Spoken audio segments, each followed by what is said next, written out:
Hello everyone, this is Neha and welcome back to my channel. कैसे हैं आप सब? आई होप आप बहुत बढ़िया होंगे। स्वागत है आपका आपके अपने चैनल स्टडी परचम में। आज का हमारा जो इंग्लिश पेडागोजी का रिवीजन क्लास है उसका टॉपिक है लैंग्वेज स्किल यानी LSRW। चारों स्किल से रिलेटेड कुछ क्वेश्चंस आपको देखने को मिलेंगे और ये क्वेश्चन आपके एग्जामिनेशन में बहुत ज़्यादा हेल्प करेंगे। तो सीटेट पेपर 1 और पेपर 2 दोनों जो भी बच्चे ये दोनों पेपर देने जा रहे हैं उनके लिए ये बेनिफिशियल रहेगा क्लास। तो लास्ट तक बने रहिएगा। शॉर्ट वीडियो है, कम से कम समय में इस वीडियो को ख़त्म करेंगे। कुल 10 क्वेश्चन को सॉल्व करेंगे और क्वेश्चन को सॉल्व करते हुए आपको भी साथ में सॉल्व करना है और आपको देखना है कि 10 में से आपके कितने मार्क्स आए। आप कमेंट सेक्शन में मेंशन कीजिएगा कि आपको 10 आउट ऑफ कितने मार्क्स आए, यानी आपने कितना स्कोर किया है ना। तो आपकी तैयारी कैसी चल रही है इसके बारे में भी आप बताइएगा, है ना। और किस टॉपिक पर आपको वीडियो चाहिए, कहाँ आपको प्रॉब्लम हो रहा है, किस सब्जेक्ट में, किस टॉपिक पर, वो आप ज़रूर मेंशन कीजिए, जिससे मैं आपके अभी समय है, अभी भी उस प्रॉब्लम को सॉल्व किया जा सकता है। ठीक है, अगर आप चैनल पे नए हैं तो प्लीज़ चैनल को सब्सक्राइब कीजिए और बेल आइकन दबाइए, जिससे आपको नए वीडियो के नोटिफिकेशन मिलते रहेंगे। तो बिना किसी देरी के आज की क्लास को स्टार्ट करते हैं और देखेंगे कुछ 10 MCQ जो कि लगभग लैंग्वेज स्किल पर बेस्ड रहेगी। तो चलिए फिर स्टार्ट करते हैं। Get set go. चलिए अपने पहले क्वेश्चन की ओर हम पढ़ेंगे। हमारा पहला क्वेश्चन है विच स्किल आर प्रोडक्टिव, यानी प्रोडक्टिव स्किल कौन सी है। यहाँ पे आपके 4 ऑप्शन दिए हुए हैं, चारों ऑप्शन को आप देखिए। Listening and speaking, listening and reading, listening and writing and speaking. तो मैं आपको बता दूं कि 2 तरह की स्किल बताई गई है ना। सबसे पहले तो स्किल क्या होती है, 4 तरह की होगी। आप शुरू से पढ़ते हो LSRW, ये 4 तरह की स्किल है। आप देखिए, मैं आपको समझा रही हूँ, साथ में आप क्वेश्चन को आप करते जाओ, है ना। इसका आंसर क्या होगा आपको देखते जाओ। आप एक कॉपी और पेन ले लो और अपना आंसर टिक लगाते जाओ। Listening, speaking, reading and writing.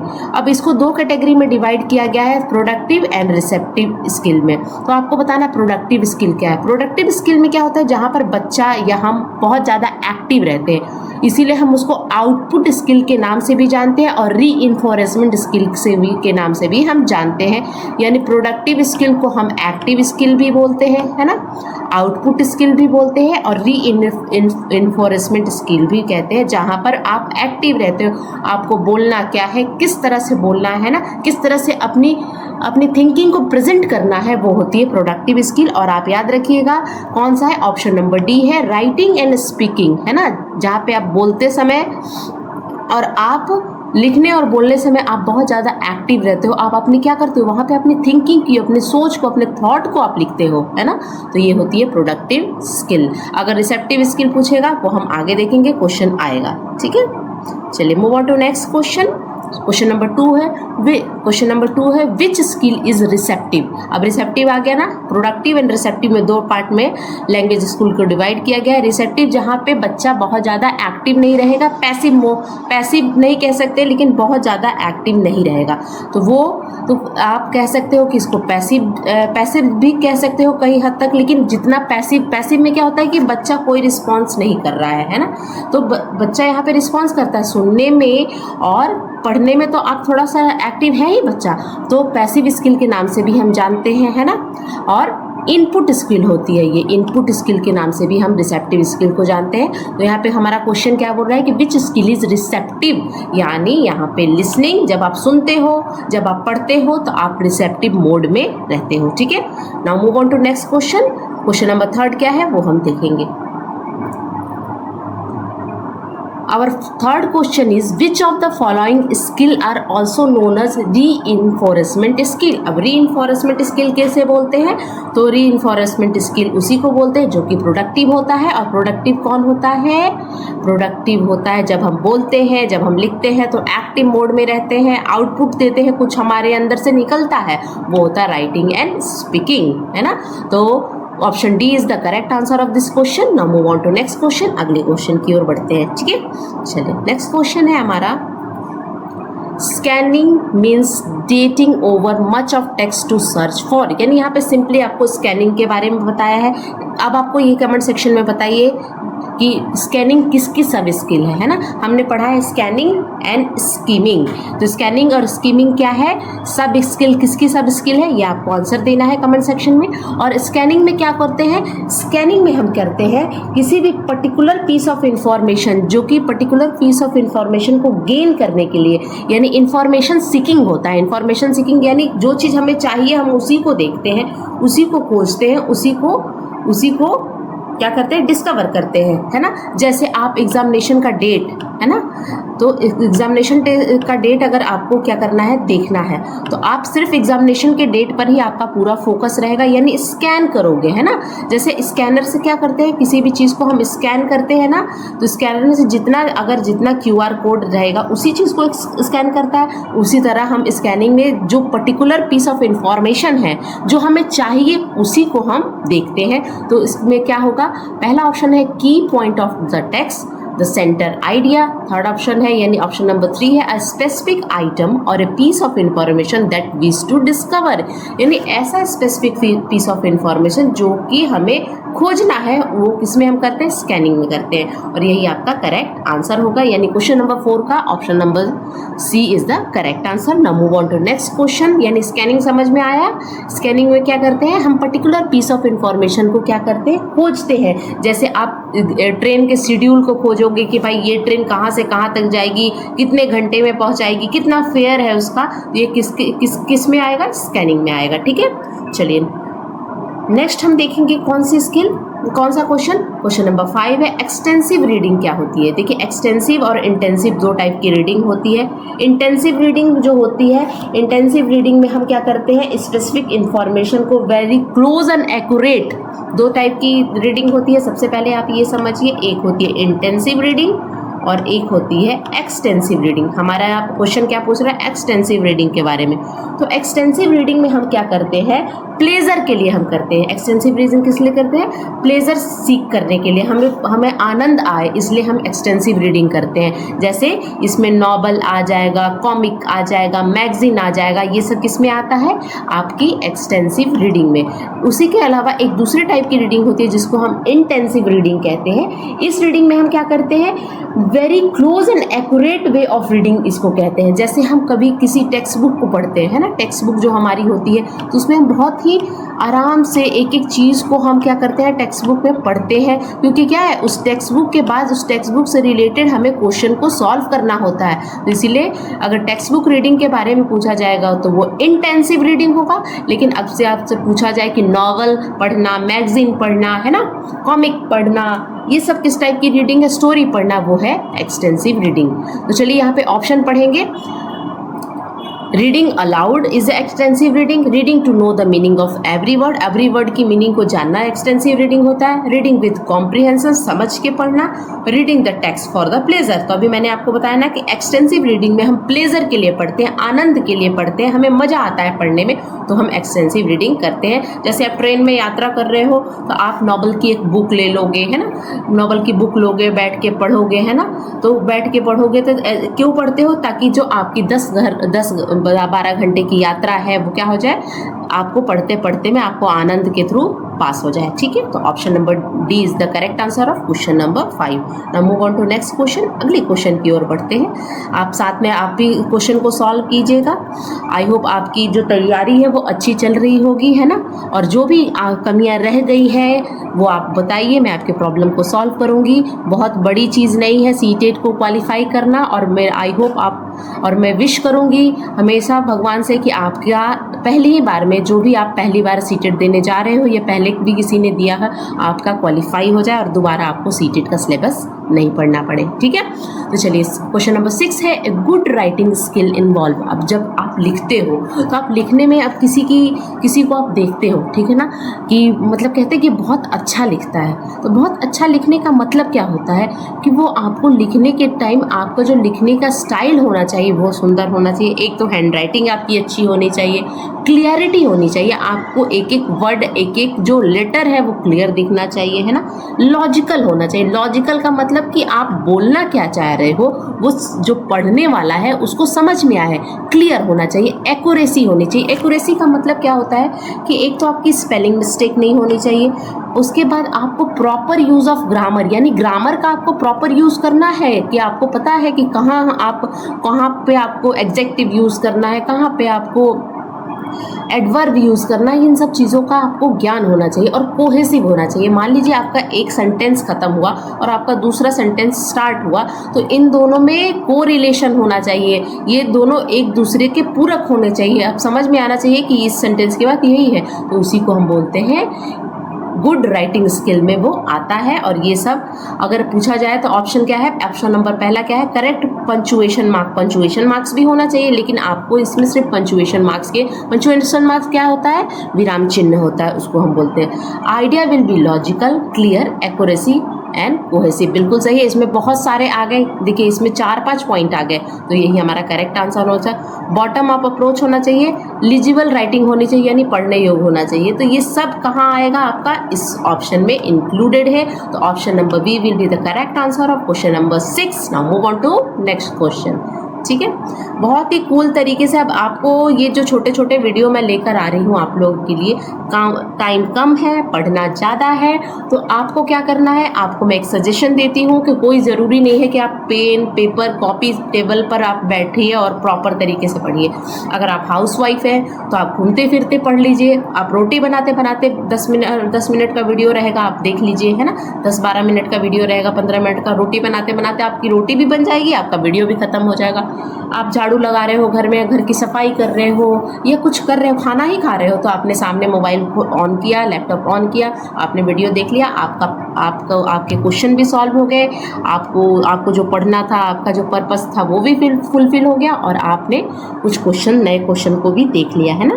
तो प्रेशर में नहीं आना है, बहुत ही काम रहना है, बहुत ही अच्छे तरीके से एग्ज़ाम देना है। ठीक है, मैं आपका एक वीडियो लेकर आऊँगी कि किस तरह से आपको एग्जामिनेशन में क्वेश्चन अटैम्प्ट करना है, कौन से सेक्शन को पहले बनाना है, कौन से सेक्शन को बाद में टच करना है, इन सब चीज़ों को लेके मैं वीडियो बनाऊंगी। देखिएगा, आपको कोई भी क्वालिफाई करने से नहीं रोक सकता। ठीक है, चलिए नेक्स्ट क्वेश्चन देखेंगे हम।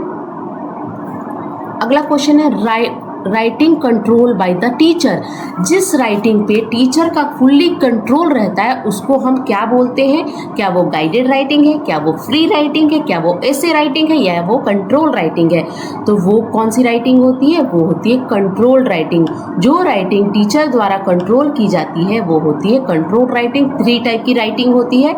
सबसे पहले आती है कंट्रोल राइटिंग, ठीक है, उसके बाद आती है गाइडेड राइटिंग, और उसके बाद होती है फ्री राइटिंग। ये 3 टाइप की राइटिंग होती है, आप याद रखिएगा।